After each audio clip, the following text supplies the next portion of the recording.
नमस्कार, नवदर्पण न्यूज देख रहे हैं आप। आपके साथ मैं हूं आदित्य कुमार। बिहार में बीजेपी और जेडीयू के बीच रिश्ते लगातार खराब होते जा रहे हैं। नीतीश कुमार से बिहार बीजेपी के नेताओं से इतना नाराज हैं कि वो उनसे बात भी नहीं कर रहे हैं। यहां तक कि बीजेपी कोटे के मंत्रियों से उनकी बात कैबिनेट की बैठक में ही हो पाती है। नीतीश कुमार सिर्फ बीजेपी के केंद्रीय नेतृत्व से ही बात कर रहे हैं, जिसके चलते धर्मेंद्र प्रधान को लगातार पटना चक्कर लगाना पड़ रहा है। लेकिन अब बीजेपी नीतीश को ज्यादा भाव देने के मूड में नहीं दिखाई दे रही है, जिसके बाद दावे किए जा रहे हैं कि बिहार में बहुत जल्द ही बड़ा बदलाव हो सकता है। बिहार एनडीए में एक बार फिर बड़ा सियासी भूचाल आने की आशंका दिखाई दे रही है और इसके संकेत नीतीश कुमार में बीजेपी कोटे के राजस्व और भूमि सुधार विभाग के मंत्री रामसूरत राय दे रहे हैं।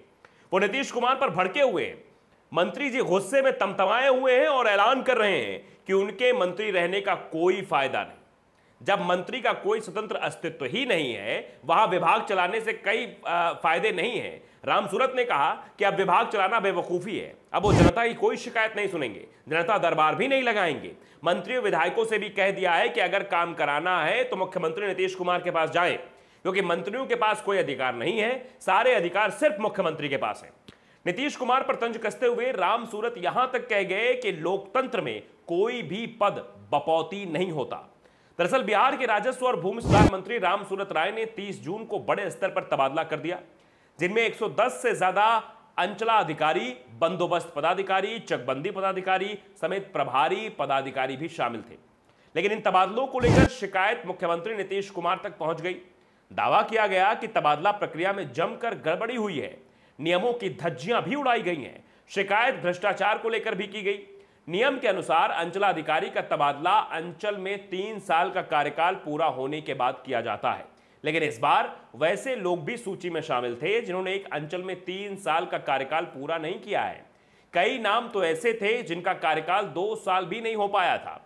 शिकायत मिलने पर नीतीश कुमार ने इसे गंभीरता से लिया और उन्होंने तबादला आदेश को निरस्त कर दिया। इसके बाद बिहार की सियासत में हलचल सी मच गई। बीजेपी और जेडीयू आमने सामने आ गए हैं। दरअसल पिछले महीने केंद्र की सैन्य भर्ती के लिए लाई गई अग्निपथ योजना को लेकर भी जमकर बवाल मचा था और विरोध प्रदर्शन का मुख्य गढ़ बिहार बन गया था। बिहार में बीजेपी नेताओं पर हमले हो रहे थे, पार्टी के कार्यालयों को निशाना बनाया जा रहा था, जिसके बाद बीजेपी नेताओं ने अपनी ही सरकार को घेर लिया। सीएम नीतीश कुमार के पास गृह विभाग भी है, जिस नीतीश कुमार बीजेपी के निशाने पर सबसे ज्यादा रहे। जेडीयू की ओर से भी जमकर जवाब दिया गया। जेडीयू ने बीजेपी के प्रदेश अध्यक्ष को इशारों में पागल तक कह दिया था। स्थिति बिगड़ती देख जेपी नड्डा ने धर्मेंद्र प्रधान को पटना भेजा। उन्होंने नीतीश कुमार से मुलाकात की, पार्टी नेताओं को भी समझाया, जिसके बाद बयानबाजी पर लगाम लग सकी थी।